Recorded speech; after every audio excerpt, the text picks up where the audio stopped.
Hello everyone. PYQs की series में हम उत्तराखंड के विभिन्न एग्जाम में अलग अलग सब्जेक्ट से जो भी क्वेश्चंस पूछे गए हैं उनको कवर कर रहे हैं। इससे पहले हमने हिस्ट्री के जो भी क्वेश्चंस पूछे गए थे, चाहे वो एंशियंट इंडियन हिस्ट्री का सेक्शन हो, चाहे वो मिडाइवल हो, चाहे वो मॉडर्न सेक्शन हो, सभी से जो भी प्रश्न पूछे गए हमने उन्हें कवर किया। अब हम पॉलिटी से पूछे हुए क्वेश्चन कवर कर रहे हैं। इससे पहले पार्ट 1 में जो भी पॉलिटी से क्वेश्चंस यूकेपीएससी द्वारा पिछले 5 सालों में पूछे गए हैं हमने उन्हें कवर किया था। बाकी बचे हुए क्वेश्चन हम इस पार्ट में कंप्लीट करेंगे।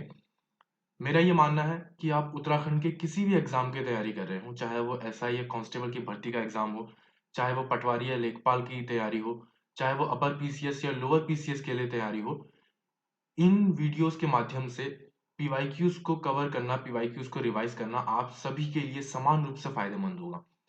खैर, ज्यादा टाइम वेस्ट ना करते हुए डायरेक्टली स्टार्ट करते हैं ये पॉलिटी का पार्ट 2। तो पहले क्वेश्चन की तरफ चलते हैं। Article 280 of Indian constitution is associated with, भारतीय संविधान का अनुच्छेद 280 संबंधित है इनमें से किससे? क्या वो फाइनेंस कमीशन से संबंधित है, क्या वो इलेक्शन कमीशन से, या फिर पब्लिक सर्विस कमीशन, या फिर यूनियन पब्लिक सर्विस कमीशन? किससे रिलेटेड वो है? वेल, इसका सही आंसर है finance commission. Article 280 finance commission से जुड़ा हुआ है। फाइनेंस कमीशन, वित्त आयोग जिसे हिंदी में कहते हैं, ये 5 साल के लिए गठित किया जाता है। ये क्यों गठित किया जाता है, आई मीन कि इसका ऑब्जेक्टिव क्या होता है? कि जो भी टैक्स कलेक्ट किया गया है, जैसे कि अब जीएसटी कलेक्ट किया जा रहा है टोटल, तो उसमें एक सेंटर का हिस्सा होता है, एक स्टेट का हिस्सा होता है। तो इन्हीं टैक्सेस में कितना हिस्सा सेंटर का होगा और कितना हिस्सा स्टेट का होगा, इस चीज को बार बार, इस चीज पर रिपोर्ट तैयार करने के लिए, इस चीज को बार बार रिवाइज करने के लिए ही फाइनेंस कमीशन लागू किए जाते हैं, फाइनेंस कमीशन गठित किए जाते हैं। तो यही काम, वो मेनली इनका मेन काम यही होता है कि सेंटर व स्टेट के बीच में जो टैक्सेस किस तरह से डिवाइड हों, किस तरह से शेयर किए जाएं, इस चीज पे अपनी रिपोर्ट देना, इस चीज पे वो सजेशंस देते हैं। और ये वो अपनी रिपोर्ट किसको देते हैं? कई बार क्वेश्चन आ जाता है कि फाइनेंस कमीशन अपनी रिपोर्ट किसको सबमिट करता है। तो फाइनेंस कमीशन अपनी रिपोर्ट देता है प्रेसिडेंट को, हमारे जो उस टाइम के प्रेसिडेंट होंगे। जब इसकी रिपोर्ट तैयार हो चुकी होगी तो उस टाइम जो भी प्रेसिडेंट होंगे उनको ये अपनी रिपोर्ट तैयार करेगा। अभी जो लेटेस्ट फाइनेंस कमीशन था वो था 15वां वित्त आयोग, 15th फाइनेंस कमीशन। इसने पिछले साल ही राष्ट्रपति, महामहिम राष्ट्रपति को अपनी वीडियो दी है। और कई बार क्वेश्चन ये भी पूछा जा चुका है उत्तराखंड के ही एग्जाम में कि हमारे जो 15वें फाइनेंस कमीशन है, 15वें वित्त आयोग है, इसके अध्यक्ष या इसके चेयरमैन कौन है? तो उनका नाम है N K Joshi, Nand Kishore, sorry N K Singh, Nand Kishore Singh. ये हमारे 15वें जो वित्त आयोग था उसके अध्यक्ष थे और इन्होंने लास्ट ईयर ही अपनी रिपोर्ट सबमिट की है। इसके अलावा इलेक्शन कमीशन, आपको आपने पढ़ा होगा तो आर्टिकल 324, आर्टिकल 324 के तहत इलेक्शन कमीशन आता है। तो क्वेश्चन वो यहाँ से भी पूछ सकता है कि इलेक्शन कमीशन का प्रावधान किस आर्टिकल के तहत है, या 324 के तहत किसका प्रावधान है। जैसे कि यहाँ पे पूछा, उसने आर्टिकल पूछ लिया और इससे संबंधित इंस्टीट्यूशन उसने पूछा। सेम वे में वो आर्टिकल बोल सकता है 324 और उससे संबंधित इंस्टीट्यूशन पूछ सकता है। तो वो कौन सा होगा? Election commission. नाउ अगला पब्लिक सर्विस कमीशन और यूनियन पब्लिक सर्विस कमीशन, ये एक ही आर्टिकल के तहत आते हैं और वो है 315। 315वें आर्टिकल में ही संघ के लिए, अर्थात एक यूनियन के लिए, एक देश के लिए, एक सेंटर में एक पब्लिक सर्विस कमीशन की बात है। और इसके अलावा सभी राज्यों में फिर विभिन्न राज्यों के लिए पब्लिक सर्विस कमीशन की बात है। जैसे कि आप उत्तराखंड का आपने यूकेपीएससी देखा तो वो किस आर्टिकल के तहत बनाया गया है? आर्टिकल 315 के तहत बनाया गया है। तो क्वेश्चन वो इस तरह से पूछ सकता है कि उत्तराखंड राज्य लोक सेवा आयोग का प्रावधान किस आर्टिकल के तहत है? तो आर्टिकल 315 के तहत है। आर्टिकल 315 से 323 ये पब्लिक सर्विस कमीशन से जुड़े हुए ही हैं। इनका प्रावधान, देन इनकी अपॉइंटमेंट, इनकी सैलरी क्या होगी, इनका रिस्पॉन्सिबिलिटी क्या होगा। तो 315 से लेके 323 तक यही सारी बातें बताई गई हैं। अगले क्वेश्चन की तरफ चलते हैं। The resolution for removing the vice president of India can be moved in, तो भारत के उपराष्ट्रपति को हटाने के लिए जो प्रस्ताव है वो कहाँ पारित किया जा सकता है? इसका आंसर है राज्यसभा। केवल राज्यसभा में ये रेजोल्यूशन पेश किया जाता है। जो राष्ट्रपति उपराष्ट्रपति हैं उनसे रिलेटेड सबसे पहले मैं आर्टिकल आपके साथ डिस्कस कर लूं। तो आर्टिकल 63 ये आर्टिकल हमारे देश में उपराष्ट्रपति के होने को, उपराष्ट्रपति के चयन किए जाने का प्रावधान बनाता है। अर्थात आर्टिकल 63 के तहत ही हमारे देश में उपराष्ट्रपति होते हैं। तो क्वेश्चन अगर आए कि हमारे देश में उपराष्ट्रपति किस आर्टिकल के तहत नियुक्त होते हैं, तो आर्टिकल 63 वो है। देन आर्टिकल 66 बताता है कि इनके इलेक्शन का तरीका क्या होगा, अर्थात उपराष्ट्रपति को इलेक्ट किस तरह से किया जाएगा, किस तरह से उनके लिए वोट डाला जाएगा, क्या ये डायरेक्ट वोटिंग होगी या ये इनडायरेक्ट वोटिंग होगी, तो ये आर्टिकल 66 बताता है।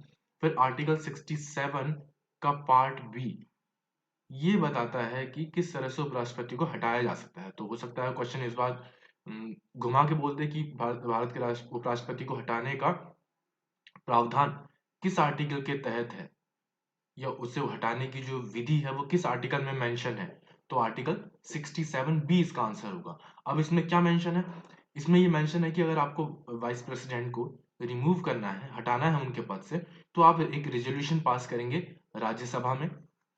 यहाँ पे ये रेजोल्यूशन एब्सोल्यूट मेजॉरिटी से पास होना चाहिए। मेजॉरिटी भी दो तरह की होती है, आपकी जानकारी के लिए मैं बता दूं कि एक होती है एब्सोल्यूट मेजॉरिटी, एक होती है simple majority. Now absolute majority को ही इफेक्टिव मेजॉरिटी भी कहते हैं। कई बार हो सकता है कि एब्सोल्यूट की जगह इफेक्टिव शब्द यूज हुआ हो। इसमें डिफरेंस क्या है, एब्सोल्यूट मेजॉरिटी में मान लीजिए फॉर एग्जांपल राज्यसभा है, राज्यसभा में समझिए टोटल जो सदस्य हैं वो 250 हैं। तो एब्सोल्यूट मेजॉरिटी का क्या मतलब होगा कि इन 250 का मोर देन 50% किसी चीज में वोट करें, मतलब कि 126 लोग किसी चीज के पक्ष में वोट करेंगे, तब उसे एब्सोल्यूट मेजॉरिटी कहा जाएगा, ये इफेक्टिव मेजॉरिटी कहा जाएगा। कि जितनी टोटल उसकी सदस्य संख्या है उस समय किसी प्रेजेंट पॉइंट ऑफ टाइम पे, कितने लोग उस सदन में अभी विद्यमान है, या कितने प्रेजेंट होने से मतलब नहीं, हो सकता है कि उस दिन लोग आए ना हो, बट टोटल नंबर कितनी वहां पे अभी मेंशन है कि कितने लोग हमारे राज्यसभा के सदस्य हैं इस समय। तो उस समय जितने भी लोग राज्यसभा के सदस्य होंगे उनका 51% लोग जिस चीज पर किसी भी मुद्दे पर अगर अपना वोट देते हैं, अपनी पक्ष जाहिर करते हैं कि वो उसके समर्थन में है, तो वो एब्सोल्यूट मेजॉरिटी माना जाएगा। सिंपल मेजॉरिटी क्या होगा कि मान लीजिए 250 सदस्य तो हैं, बट इसमें आए उस दिन केवल 200 ही सदस्य, उस दिन बाकी सदस्य लीव पे चले गए, 200 ही सदस्य आए, तो ऐसे में यही 200 सदस्य वोटिंग करेंगे। तो इसमें सिंपल मेजॉरिटी का मतलब है कि 101 लोग किसी चीज के समर्थन में हो, तो वो सिंपल मेजॉरिटी हो गया। और यही 200 सदस्य अगर वोटिंग करते हैं और आपको एब्सोल्यूट मेजॉरिटी चाहिए, तो इनमें आपको 126 लोग वोट करने चाहिए किसी चीज के समर्थन में। तो आप समझ गए होंगे कि एब्सोल्यूट मेजॉरिटी में आपको चाहिए कि 126 लोग, या जितनी टोटल सदस्य संख्या है उसका मोर देन 50% आपको चाहिए कि वो उसके समर्थन में वोट करे। सिंपल मेजॉरिटी में आपको चाहिए कि जितने लोग उस दिन प्रेजेंट हैं ऑफिस में, सदन में जितने लोग उस दिन प्रेजेंट है, उन्हीं लोगों की संख्या का मोर देन 50%, तो वो सिंपल मेजॉरिटी हो गया।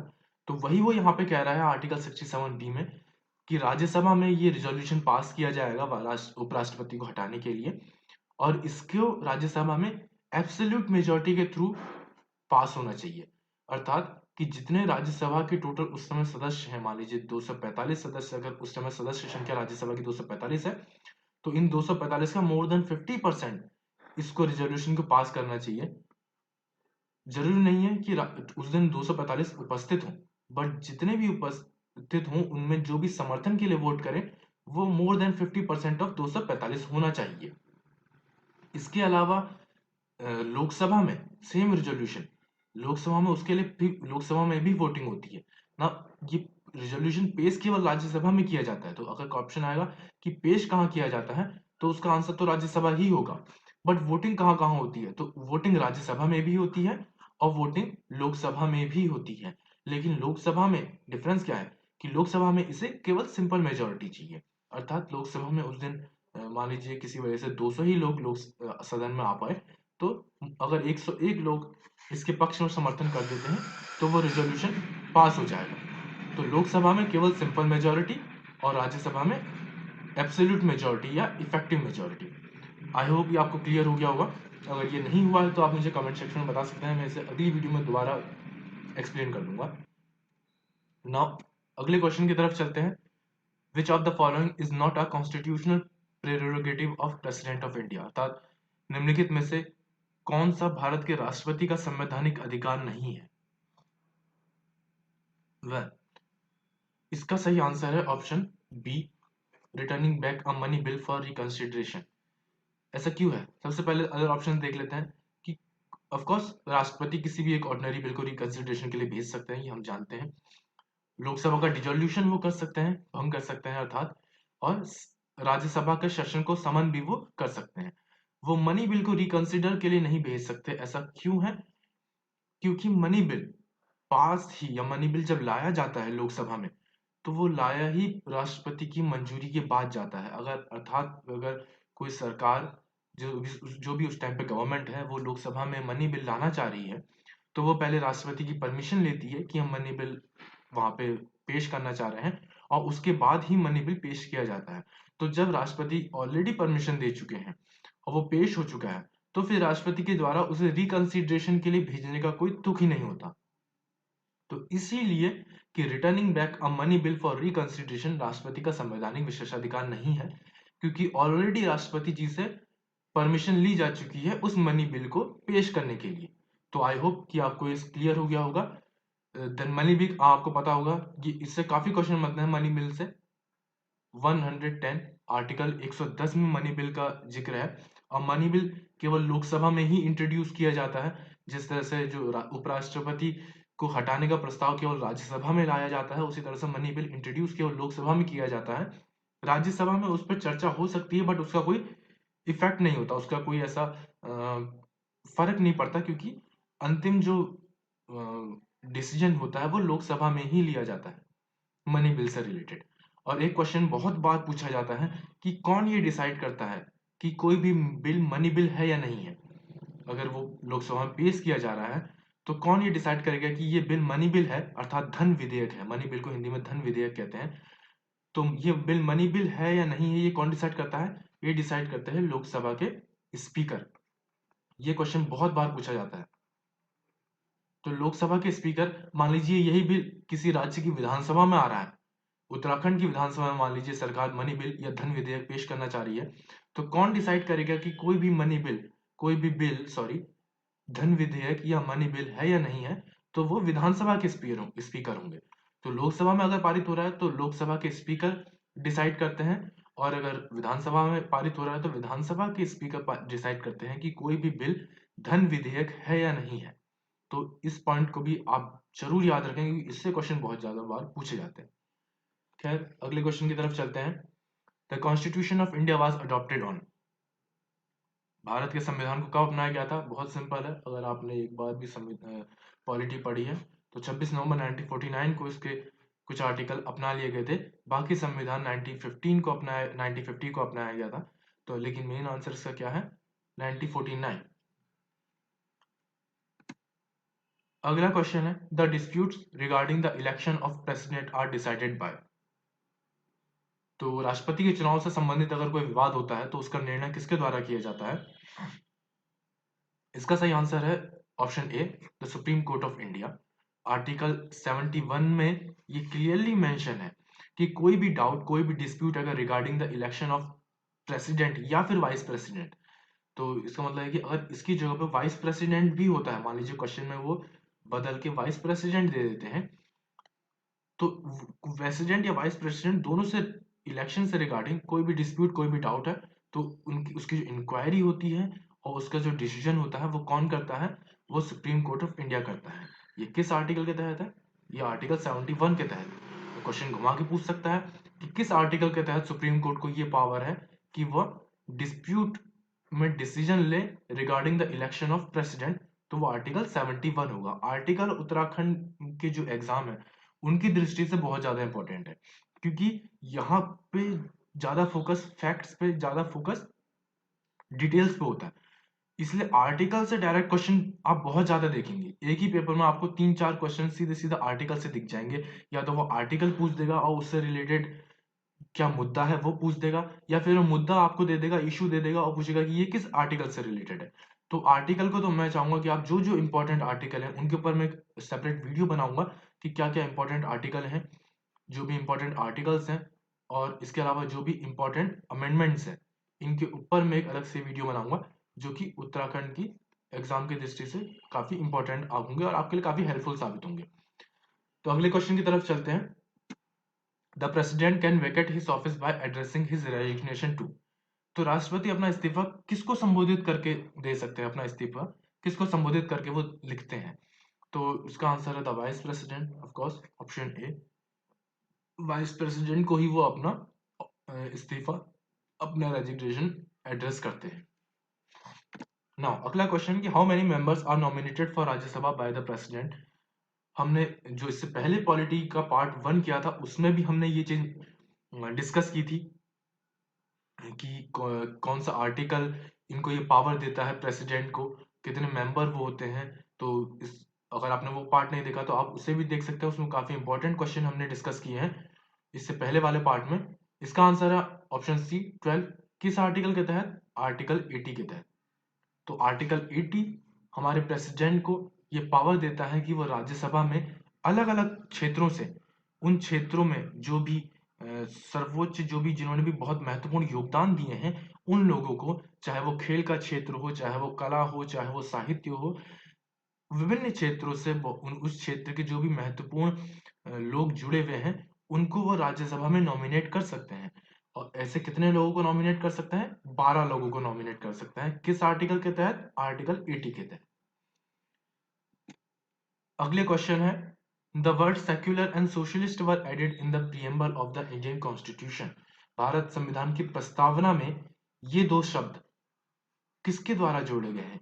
सेम क्वेश्चन, और इसका जो आंसर है उसको भी हमने डिटेल में इससे पहले वाले पार्ट में डिस्कस किया है। ये कहने का मेरा जो उद्देश्य है वो ये है कि इस तरह से क्वेश्चन रिपीट हो जाते हैं। उसमें भी, उसमें आर्टिकल दिया हुआ था और शब्द पूछे गए थे, इसमें शब्द दे दिए गए हैं, आर्टिकल पूछा गया है। और ऐसा कई बार होता है क्योंकि जब पेपर सेट करने वाला प्रीवियस ईयर क्वेश्चंस को देखता है कि किस ट्रेंड में क्वेश्चन पूछे गए हैं, उसी ट्रेंड में वो भी पेपर सेट करते हैं। तो कई बार वो पीछे के जो क्वेश्चन है उन्हें ही थोड़ा सा तोड़ मरोड़ के वो इस बार भी डाल देते हैं, और ऐसा होता है, इसीलिए पीवाईक्यूज को रिवाइज करना बहुत ज्यादा इंपॉर्टेंट है। खैर, इस क्वेश्चन पे आए तो ये किस आर्टिकल के तहत जोड़े गए हैं? 42nd अमेंडमेंट था, 42वां अमेंडमेंट, 42वां संशोधन संविधान का, इसके तहत ये जोड़े गए हैं। और ये कब हुआ था? ये हुआ था 1976 में। इसमें ये दो शब्द जोड़े गए। इसी के अलावा एक जो तीसरा शब्द भी इसमें जोड़ा गया, हालांकि ये मेनली प्रस्तावना के टॉप में नहीं जोड़ा गया, ये जोड़ा गया है इंटीग्रिटी। ये जोड़ा गया कि यूनिटी ऑफ नेशन था पहले, अभी ये unity and integrity of nation हो गया। आप अगर प्रस्तावना देखेंगे तो वहां पर, खैर ये दो शब्द 42nd अमेंडमेंट, और ये शब्द एक तीसरा शब्द, मान लीजिए इस बार ये शब्द ना पूछ के ये शब्द पूछ दे तो ये भी 42nd अमेंडमेंट। और अगर वर्ष पूछ दे कि किस वर्ष ये जोड़े गए तो 1976 में ये जोड़े गए। खैर, अगला क्वेश्चन है who nominates the 12 member of Rajya Sabha in India. Then again यह क्वेश्चन यहाँ पे रिपीट हो गया। मैं इससे पहले यही बात कर रहा था कि पहले उसने पूछा कि राष्ट्रपति कितने सदस्यों को राज्यसभा मनोनीत करते हैं, अब उसने पूछ दिया राज्यसभा के लिए 12 सदस्यों को मनोनीत कौन करता है। तो प्रेसिडेंट करते हैं, ये हम पहले भी डिस्कस कर चुके हैं। और ये इस पॉइंट को दोबारा से मैं इस पे स्ट्रेस डालना चाहूंगा कि पीवाईक्यूज क्यों इंपॉर्टेंट हो जाते हैं किसी भी एग्जाम में। मैं केवल उत्तराखंड के एग्जाम की बात नहीं कर रहा हूँ, उत्तराखंड के एग्जाम में ये हम ज्यादा देखते हैं कि पीवाईक्यूज रिपीट होते हुए, बट किसी भी एग्जाम की आप तैयारी कर रहे हो, आप यूपीएससी की तैयारी कर रहे हैं, आप बैंकिंग के एग्जाम की तैयारी कर रहे हैं, आप एसएससी की तैयारी कर रहे हैं, प्रीवियस ईयर क्वेश्चंस और सिलेबस, ये दो चीजें हमेशा आपके साथ होनी चाहिए। अगला क्वेश्चन है कि in the constitution of India the residuary powers are entrusted to. तो भारत के संविधान में अवशिष्ट शक्तियां सौंपी गई हैं किसे?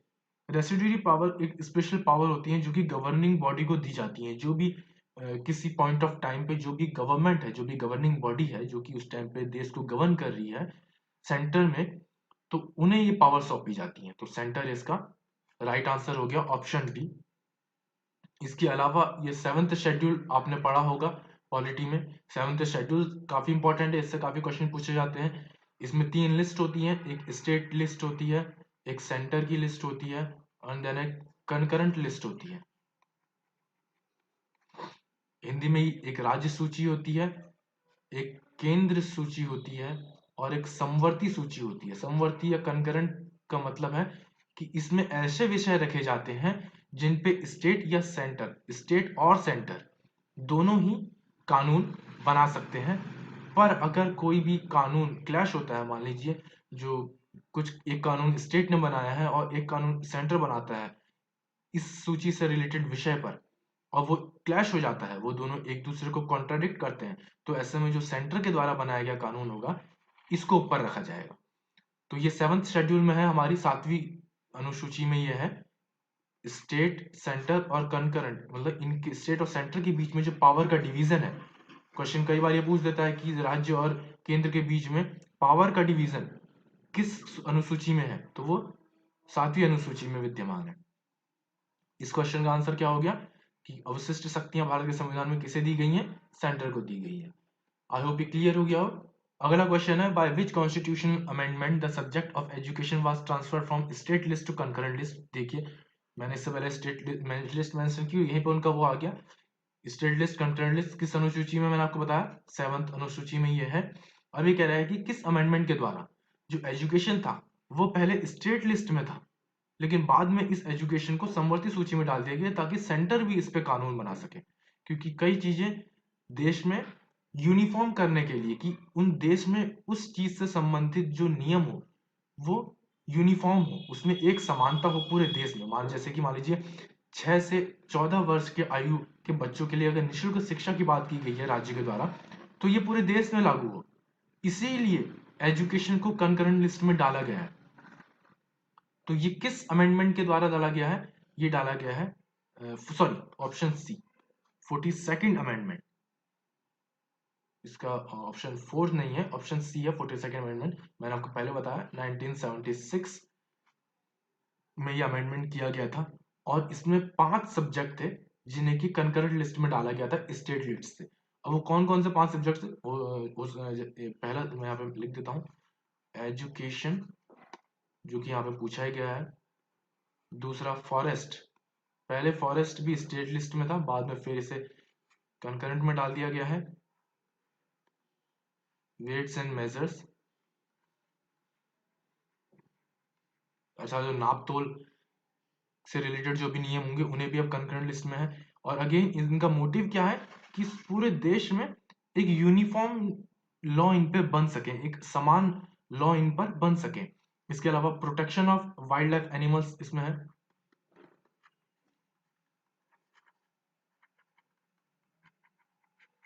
तो प्रोटेक्शन ऑफ वाइल्ड एनिमल्स और बर्ड्स के रिलेटेड चौथा ये जो था ये भी पहले स्टेट लिस्ट में था।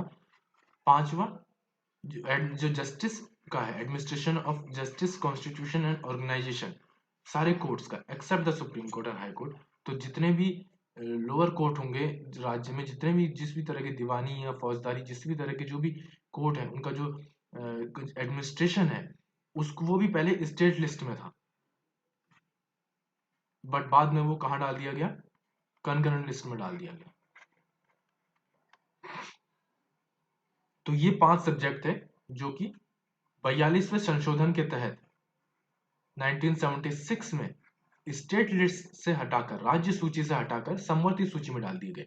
अब इस बार पहले उसने एजुकेशन पूछ दिया, इस बार हो सकता है फॉरेस्ट पूछ दे, इस बार वो पूछ दे कि किस कॉन्स्टिट्यूशन संवैधानिक संशोधन के द्वारा वन विषय को राज्य सूची से समवर्ती सूची में डाल दिया गया, या वो पूछ दे कि वेट्स एंड मेजर्स को, माप तोल के जो विषय है इसे राज्य से समवर्ती सूची में किस संशोधन के द्वारा डाल दिया गया।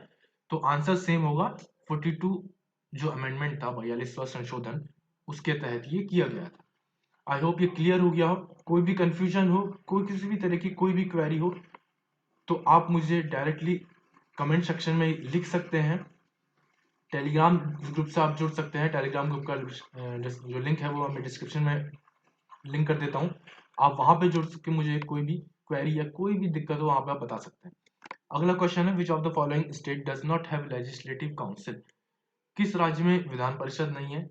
वेल इन तीनों के पास है, उत्तराखंड में नहीं है, तो इसका सही आंसर क्या होगा, ऑप्शन डी उत्तराखंड में विधान परिषद नहीं है। विधान परिषद इस तरह से सेंटर में राज्यसभा होती है, स्टेट काउंसिल, वैसे ही यहाँ पे एक लेजिस्लेटिव काउंसिल होती है।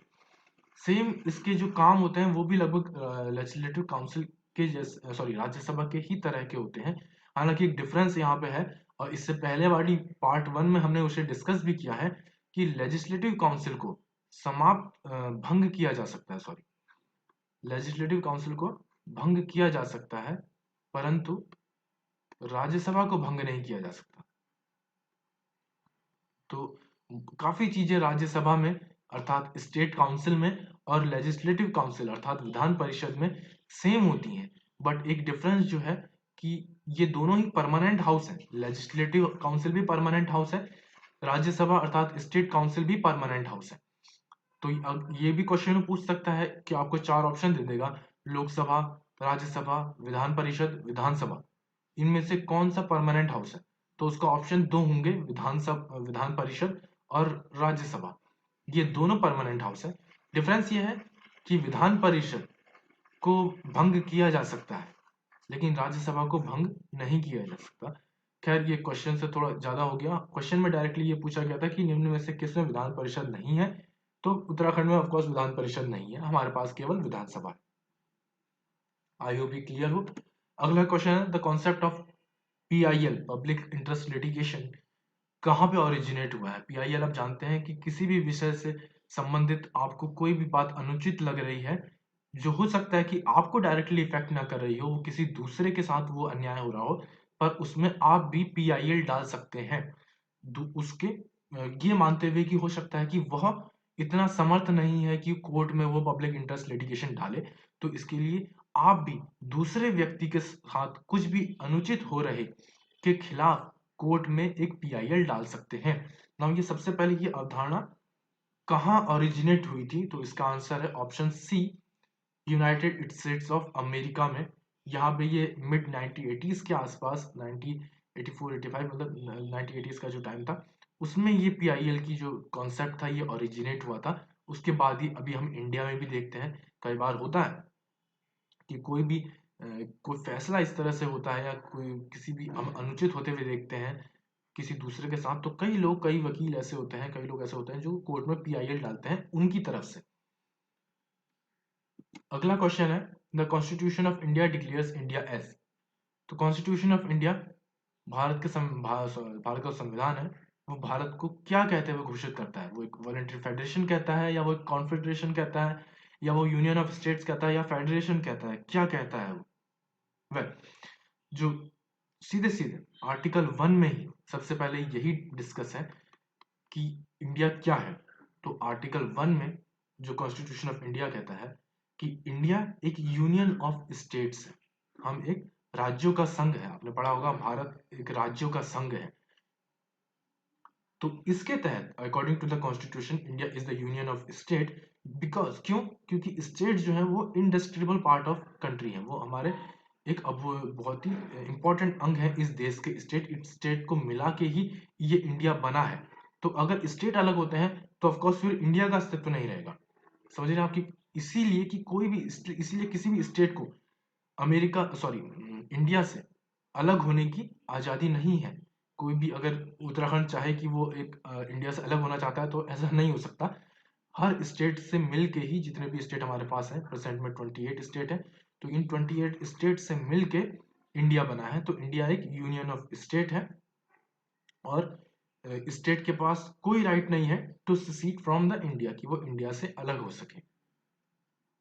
अगला क्वेश्चन है, who settles the dispute regarding the election of the president of India. ये क्वेश्चन दोबारा रिपीट हो गया, जब मैंने अभी थोड़ी देर पहले ही ये क्वेश्चन को डिस्कस किया कि राष्ट्रपति या उपराष्ट्रपति के चुनाव से संबंधित कोई भी अगर विवाद होता है तो उसका निपटारा कौन करता है? तो सुप्रीम कोर्ट करता है।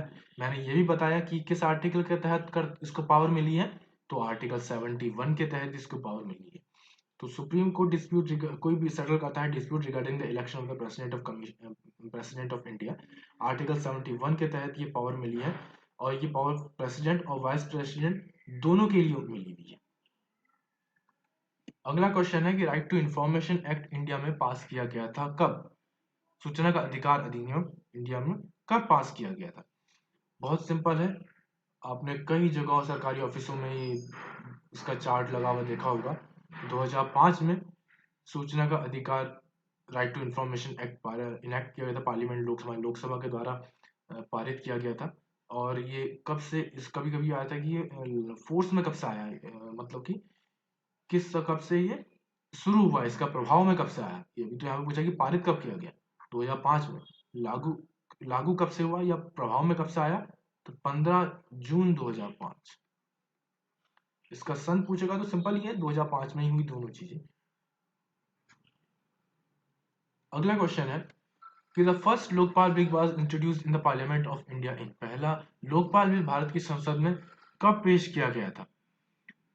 वेल, सबसे पहली बार जो ये पेश किया गया था 1968 में ये पेश किया गया था। ऑप्शन डी, सबसे पहले जो एडवोकेट शांति भूषण थे उनके द्वारा ये लोकसभा में प्रपोज किया गया था 1968 में, और ये 1969 में पास भी हो गया था। अगले ही साल जो चौथी लोकसभा थी, ये चौथी लोकसभा थी अगले साल 1969 में, तो वहां पे ये पास हुआ था, लेकिन राज्यसभा से ये पास नहीं हो पाया। तो सबसे पहले पेश कब किया गया? 1968 में किया गया। किसके द्वारा किया गया?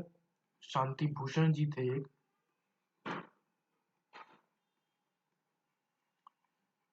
इनके द्वारा ये पेश किया गया। लोकसभा में तो ये पास हो गया था, बट राज्यसभा में ये पास नहीं हुआ था। नाउ अगला question, who amongst the following was chairman of inaugural session of constituent assembly? संविधान सभा के उद्घाटन सत्र के अध्यक्ष कौन थे? इसका सही आंसर है डॉक्टर सच्चिदानंद। उद्घाटन जब हुआ था 1946 में दिसंबर में, पहली मीटिंग जो हुई थी, तो उस मीटिंग पे जो इसके अध्यक्ष निर्धारित किए गए थे वो डॉक्टर सच्चिदानंद जी किए गए थे, क्योंकि ये सबसे ज्येष्ठ, सबसे ओल्डर मेंबर थे उस टाइम पे उस असेंबली के। उसी मीटिंग में फिर एक जो स्थायी सदस्य होंगे वो भी निर्धारित कर दिए गए थे, और वो कौन थे? डॉक्टर राजेंद्र प्रसाद। तो डॉक्टर राजेंद्र प्रसाद, अगर क्वेश्चन पूछता है कि संविधान सभा के स्थायी अध्यक्ष कौन थे, तो डॉक्टर राजेंद्र प्रसाद थे। या सिंपल भी अगर पूछे कि संविधान सभा के अध्यक्ष कौन थे, ये उद्घाटन सत्र न डाले और सिंपल पूछ दे कि संविधान सभा के अध्यक्ष कौन थे, तो डॉक्टर राजेंद्र प्रसाद होंगे। बट क्योंकि उसने पूछ दिया है उद्घाटन सत्र के अध्यक्ष, तो जो पहला इनॉग्रल सेशन था उसके अध्यक्ष डॉक्टर सच्चिदानंद थे। और इसी पहली मीटिंग में, फिर वो बस एक ही मीटिंग में रहे, पहली मीटिंग में, सेकंड मीटिंग से डॉक्टर राजेंद्र प्रसाद अध्यक्ष हो गए थे। अगले क्वेश्चन की तरफ बढ़ते हैं। Parliamentary form of government functions on the principle of, सरकार का जो संसदीय स्वरूप है वो किस सिद्धांत पे कार्य करता है? इसका सही आंसर है option C, close relationship between legislature and executive. Legislature जो कि कानून बनाते हैं, बिल बनाते, एक्ट बनाते हैं, एग्जीक्यूटिव जो कि उन्हें एक्शन में लेके आते हैं, जो कि उन्हें एग्जीक्यूट करते हैं। तो इन दोनों के बीच में जो रिलेशनशिप होती है उसी पे पार्लियामेंट्री फॉर्म ऑफ गवर्नमेंट काम करती है। अगला क्वेश्चन है कि भारत के संविधान का कौन सा भाग नागरिकता से संबंधित है? वेल, पार्ट 2 नागरिकता से संबंधित है, ऑप्शन ए सही है। इसमें कई बार वो आर्टिकल पूछ देता है, तो आर्टिकल 5 से लेके 11 तक ये आर्टिकल हमारे नागरिकता से संबंधित है। अगला क्वेश्चन कि as per the constitution of India which of the following rights can not be suspended और कर्टेड ड्यूरिंग एन इमरजेंसी? तो आई होप आपको पता हो कि इमरजेंसी के टाइम पे हमारे कई फंडामेंटल राइट्स जो होते हैं वो सस्पेंड हो जाते हैं, वो निलंबित हो जाते हैं। पर कुछ ऐसे अधिकार होते हैं जिन्हें आपातकाल के दौरान भी निलंबित या कम नहीं किया जा सकता। वो कौन से हैं? वो दो हैं आर्टिकल, दो फंडामेंटल राइट्स हैं, आर्टिकल 20 और 21 में वो आते हैं। आर्टिकल 20 जो कि राइट टू लाइफ, यहाँ पे correct answer right to life है। 20 यहाँ पे नहीं दिया गया है। Right to life and personal liberty, right to life and personal liberty, ये आर्टिकल 21 है। और इसके साथ आर्टिकल 20 जो कि protection on the conviction of offences से रिलेटेड है, जब आपको किसी गुनाह के लिए आरोपित किया जाता है तो ऐसे में आपके प्रोटेक्शन से रिलेटेड आर्टिकल 20 है। ये दोनों ही आर्टिकल आपातकाल के दौरान भी आपसे छीने नहीं जा सकते। इस ऐसा किसने मेंशन है? ऐसा आर्टिकल 359 में मेंशन है। कई बार क्वेश्चन वो इससे रिलेटेड पूछ देता है कि किस अनुच्छेद में हमारे आपातकाल के दौरान जो फंडामेंटल राइट्स हैं उन्हें निलंबित किए जाने का वर्णन है, तो वो आर्टिकल 359 में है। इसमें प्रेसिडेंट को पावर दी गई है कि आपातकाल के टाइम पे कुछ जो आर्टिकल्स है उन्हें सस्पेंड किया जा सकता है। बट अगेन जो 44th अमेंडमेंट हुआ था, 44वां संशोधन और ये कब हुआ था? ये हुआ था 1978 में। तो इस संशोधन के दौरान इसके द्वारा आर्टिकल 20 एंड आर्टिकल 21 इनको निलंबित नहीं किए जाने का प्रावधान कर दिया गया। तो प्रेसिडेंट को अब ये पावर नहीं रहेगी कि वो आर्टिकल 21 और आर्टिकल 20 को आपातकाल के दौरान या इमरजेंसी के दौरान निलंबित कर सके। तो आई होप ये क्लियर हो गया हो। इसका सही आंसर राइट टू लाइफ है, आर्टिकल 21। दो आर्टिकल नहीं निलंबित किया सकते, 20 एंड 21। ऐसा किसमें लिखा गया है? आर्टिकल 359 में लिखा गया है। 359 कौन से संशोधन के द्वारा जोड़ा गया? 44वें संशोधन। कब? 1978। अगले क्वेश्चन की तरफ चलते हैं। According to which article of the constitution the state of Jammu and Kashmir has got a special state? Well, ये इतिहास हो चुका है, but article 370। Which article of the constitution of Indian republic relates to the protection of life and, मैंने अभी ये discuss किया, life and personal liberty का कौन सा आर्टिकल है? आर्टिकल 21 है। अगला क्वेश्चन कि the parliament of India consist of, parliament of India तीन चीजों को बनकर मिली है, प्रेसिडेंट, लोकसभा एंड राज्यसभा। तो इसका सही ऑप्शन बी है। Now under which article of the constitution of the separate scheduled tribe commission establish किया गया है? तो किस आर्टिकल के तहत एक पृथक अनुसूचित जनजाति आयोग की स्थापना की गई है? इसका सही आंसर है आर्टिकल 338। पहले आर्टिकल 338 में केवल 338 में क्या था कि एक national commission for scheduled tribes NCSC and ST था।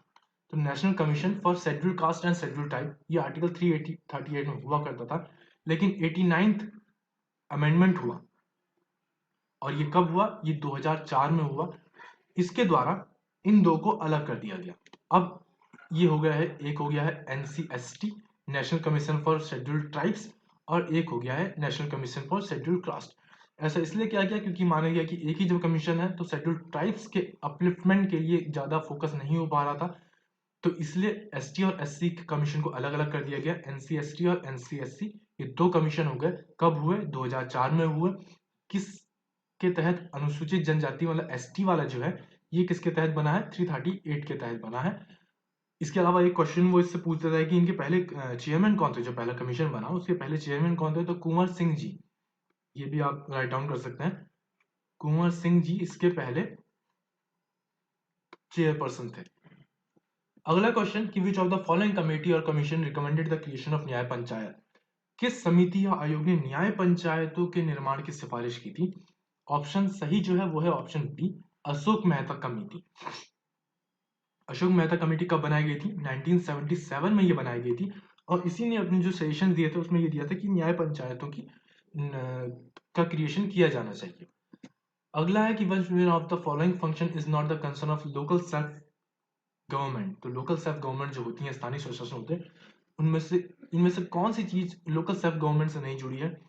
पब्लिक हेल्थ जुड़ा है, सैनिटेशन भी जुड़ा है, पब्लिक यूटिलिटी सर्विसेज भी जुड़ी है, maintenance of police and order, public order नहीं जुड़ा क्योंकि ये पुलिस से रिलेटेड आया था। पब्लिक ऑर्डर आपका पुलिस में आ गया तो वो स्थानीय स्वशासन का वो नहीं है, लोग सेल्फ गवर्नमेंट का नहीं है, वो स्टेट का एक इशू हो गया। तो इसलिए maintenance of public order option D इसका सही आंसर होगा। नाउ अगला क्वेश्चन कि which one of the following article provides reservation of seats for the scheduled caste and scheduled tribes in the panchayat? तो कौन सा अनुच्छेद है जो पंचायतों में अनुसूचित जातियों और अनुसूचित जनजातियों के लिए सीटों के आरक्षण का प्रावधान करता है? इसका सही ऑप्शन है 243D, ऑप्शन ए। यही रिजर्वेशन की बात करता है scheduled caste and scheduled tribes के लिए पंचायत जो चुनाव होते हैं उनमें। अगला question, the concept of right to service originated in. तो सेवा के अधिकार, इससे पहले हमने पढ़ा था PIL, जो concept of public interest litigation है वो कहाँ ओरिजिनेट हुआ? वो यूनाइटेड स्टेट्स ऑफ अमेरिका में हुआ था। बट ये अभी पूछ रहा है कि राइट टू सर्विस का कॉन्सेप्ट कहाँ से ओरिजिनेट हुआ? इसका सही आंसर है ऑप्शन सी, ग्रेट ब्रिटेन में। ग्रेट ब्रिटेन में हमारा जो राइट टू सर्विस है किसी भी व्यक्ति का, कि कोई भी वो पब्लिक सर्विस में रिलेटेड कोई भी जानकारी प्राप्त कर सकता है, और ये ऐसा जो कॉन्सेप्ट था वो ग्रेट ब्रिटेन में हुआ है ओरिजिनेट। बाद में फिर इंडिया में भी राइट टू सर्विस एक्ट आ जाता है, ये आपने देखा होगा। मध्य प्रदेश जो था वो पहला स्टेट था एक्चुअली जिसने राइट टू सर्विस एक्ट को इनेक्ट किया था 2010 में सबसे पहली बार। और दूसरा स्टेट जो था वो था 2011 में बिहार। बिहार सेकंड स्टेट था जिसने right to service act implement किया था। तो आई होप ये खत्म हो चुके हैं। यही वो सवाल थे जो कि पॉलिटी से पूछे गए हैं यूकेपीएससी के द्वारा विभिन्न परीक्षाओं में। आई होप ये दोनों पार्ट, पहला पार्ट जो कि मैंने कुछ दिन पहले लिया था और ये दूसरा पार्ट जो कि ये है, इन दोनों ही पार्ट के थ्रू जो भी पॉलिटी के क्वेश्चंस पूछे गए हैं, आई होप कि इनसे आपको थोड़ी बहुत ही मदद मिली हो। और इससे पहले हम ancient Indian history, medieval Indian history, modern Indian history भी 2 पार्ट्स में हम कवर कर चुके हैं। इसके बाद अब हम इकोनॉमी के क्वेश्चंस को कवर करेंगे कि जो भी क्वेश्चंस इकोनॉमी से पूछे गए हैं आयोग के द्वारा, उनको हम कवर करेंगे। अगर आपको ये सेशंस, ये सीरीज पसंद आती है तो आप ऑफ कोर्स लाइक कर सकते हैं। इसी तरह की इंफॉर्मेटिव वीडियोस के लिए आप सब्सक्राइब कर सकते हैं और आप मुझे लिख सकते हैं कमेंट सेक्शन में, कोई भी क्वेरी आपकी हो, कोई भी सजेशन आपका हो वीडियो से रिलेटेड, कोई भी क्वेश्चन आपको क्लियर ना हुआ हो, कहीं पर आपको कंफ्यूजन हो, तो वो सारी बातें। Thank you so much.